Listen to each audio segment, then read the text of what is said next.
Kecelakaan travel jurusan Lampung Palembang terjadi di Jalan Tol Kayu Agung Lampung, tepatnya di KM 208, sehingga menyebabkan mobil alami rusak.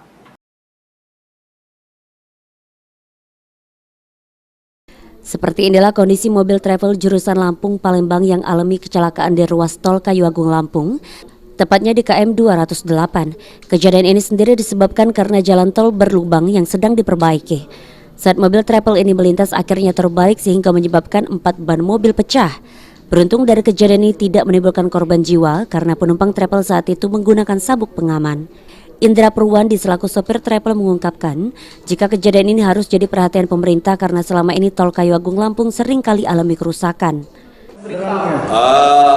Jalan tol Palembang Lampung sudah bertahun-tahun seperti ini ya Pak ya, tidak ada bagusnya. Maksud saya diperbaiki lubang yang satu, tapi yang dua lagi sudah ada nunggu. Diperbaiki yang dua itu, nanti tiga lagi sudah ada yang nunggu. Jadi tidak pernah bagus. Harapan saya dari pemerintah, kalau memang belum bisa dipakai jalan tol ini jangan dipakai dulu daripada membahayakan orang lain. Begitu ya Pak ya. Perbaiki dulu, kalau sekiranya sudah siap, baru dibuka lagi. Begitu saja ya Pak ya. Kejadian kecelakaan di Tol Kayu Agung Lampung sering terjadi, bahkan beberapa kecelakaan pun menimbulkan korban jiwa. Firman Hidayat, PAL TV.